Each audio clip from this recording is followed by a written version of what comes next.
I want to show you this image that Cricut just released not too long ago in the Zootopia family of images. And all of the images are done this way. I'm not sure why they're designed this way, but they use up a tremendous amount of paper that, when you're trying to cut things, it's so much paper, and I'm going to show you what I mean. So I'm going to ungroup this image and show you how many layers and what these layers look like. So we've got a layer like this, which that is fine. This is a normal kind of a layer, and so is this one. But here's where it starts to get odd to me. We've got this layer, which would be okay, except it's on top of the same color, so it's just doubling that. This layer, and we've got this one, a whole white one, and this background blue one, plus this entire dark blue one, and two yellows, plus a gray on top. So when I split this apart and look at how much paper I'm going to be cutting, if I want to make this 12 inches by 12 inches, I'm going to be cutting out a ton of paper. But when it's all stacked back together, you see almost none of it. So it's just wasteful. And I was trying to figure out how I was going to fix this image so that when I go and put it all together, I'm not having to put that much paper on every mat to cut just so I can get a tiny, in the white image here, all you're using is this tiny little piece of eye, but yet they're cutting the entire rabbit out. On the yellows, in the end, they've got these going and you're layering these up, and in the end, you're using up that tiny itty bitty little bit of yellow right in here and orange, which is less than an inch of paper, but you're cutting all of this out to do that. Now this image here is one that I've already gone through and cleaned up. So when I ungroup this one, and I'll show you the layers this thing is actually made up of. So I've got that one, which we need, and the pink, and the one fist. Now, I used the gray because the gray shows through in a bunch of spots. So I left that big, but as you can see, I turned my background layer to black, and that's what I'm building everything on top of. I've got that going on there, and you notice now all I've got here is just the yellow, and the yellow is going next to the orange. So those are going to just be glued right in the center of this. So when you layer all that together, you just glue those in. And then everything else, the blue, I just made them their own individual pieces here. Now for the white, I left a large circle, and I did that because I figured I could place the eyeball as well in this hole to get it perfectly lined up how they had it. This part will still be remaining there, and it cut out this part here. I just figured that would be easier, though I could go back and change that later, and maybe I'll get rid of that and just have the eye. So how do we deal with the mess? Well, first you're going to want to grab some shapes, and generally I grab a bunch of circles. So I'm going to duplicate this circle, because when you're working on these mats and you bring a circle in, it puts it in the top corner, and when you're zoomed in on an area, you have to go all the way back up to get it. So I just like to have some right here and ready to slice things. So the first thing is to figure out which layers you don't need at all, and if there are any like that, to remove them. Now in this one, like I said before, I changed the background to black. I just like to have one base that I know what the color is, what I'm doing with it. I'm going to keep this blue one here because that's the main outfit that the bunny is wearing. And this layer looks good too.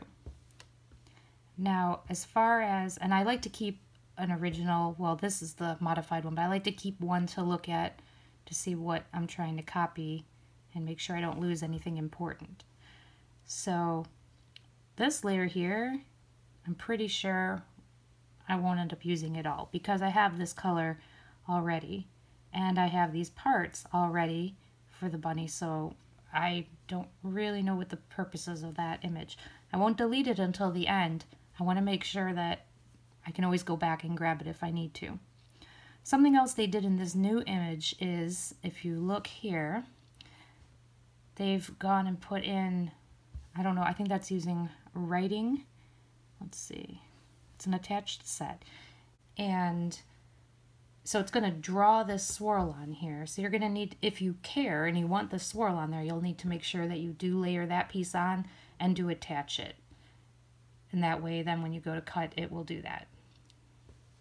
So back over here. So the first thing I wanted to take care of was getting rid of the part in here, the all this extra yellow. And to do that, you're going to need to layer your stuff up and make sure you don't have our things in the way. You're going to select it and you're going to go to Actions and Slice. Okay, now we can see the whole iPad, so you can see what I'm doing. So as I was showing you down here, I went in and I sliced this. So now I've got my light yellow and I've got the dark part here. So I'm going to need that piece and I need to keep that piece. Now I'm going to duplicate this blue, and the reason I'm doing that is because I'm going to slice apart this image here in a second, and I want to make sure I have it. So again, I'm going to highlight those and I'm going to hit slice.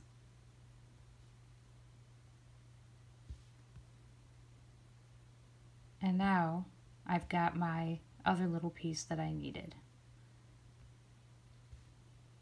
I need to get rid of all this.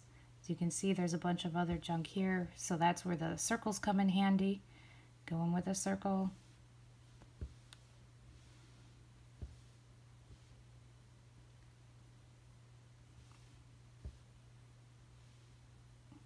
And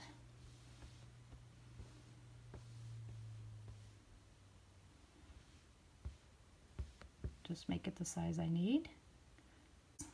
And slice. Okay, now I can get rid of all the extra junk there, and I can get rid of that circle, and now I've got my one piece I wanted. That's extra as well. So now I've got the small piece there, and I've got the other half of it, which I already made here. I can put those over by each other, and then I can delete this extra stuff here. I don't need it anymore. So now I've got my badge to put inside. I also don't need this anymore. So I got rid of a bunch of different pieces and I'm left with the tiny little piece, which is all I needed in the first place. I can put those together, and I usually will group them just so that they don't move all over the place the rest of the time I'm working. But that's how you would do that. Oops. This, bring it over here, get it in the right spot, and put it back together. Now, unfortunately, they haven't made a way to save once you've done all the work on the image, save that image itself over in Design Space. I wish that you could, but you'd have to save this in a file, and then when you're finished working on it and you want to do something with it, you'd have to open this file, save it as something new, and add everything to it.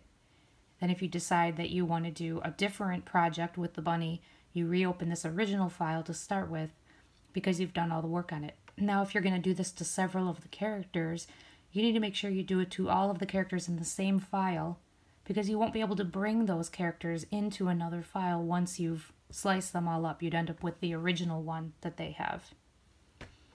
Now, I've showed you what you're going to basically have to do for all of this by going in and slicing different parts. When you want to do the a section that's like a larger, like a white head, and you don't need the rest of it, you can always take a shape, go over that, and you can go in and slice, and it'll just have the white circle or whatever's under the image. So you can always keep the parts you want. Another thing I do quite often is when I'm going to be cutting files, and for instance this here, to save paper, again, what you can do is go in and slice this, and when you do that, I now have, get rid of that, so I haven't done anything except for separate this element. So I can leave it like this, grouped together, and that way I can still use it, move it around where I need to go on the bunny, but when I go to cut it, it's not going to put these exactly in this spot. It's going to actually make this go right below it and use as little paper as possible, which is nice when you're going to go to cut something and you don't want to have to waste all the extra paper in between. So I've got my finished one, and now I'm going to bring in the bunny again.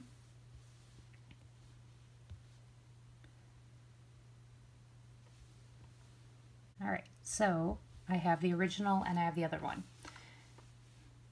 If I go to layers, you can see what the layers are looking like for this one. And what I'm going to do is I'm going to hide that whole bunny. And I'm going to go to Make It and show you what these layers are going to look like on the one that I have gone in and modified. So here are the layers. There are 9 mats, and if we go through the mats, I'm not taking very much space up there. This one is a little bit larger, which is expected. Smaller, smaller, and if I wanted to, I could go in and slice that little piece, like I was just showing you with the pink, and that'll move it over closer to this, but it's up to you. There's my bottom mat. This one is another example of what I was talking about. If this is all because this was designed this way.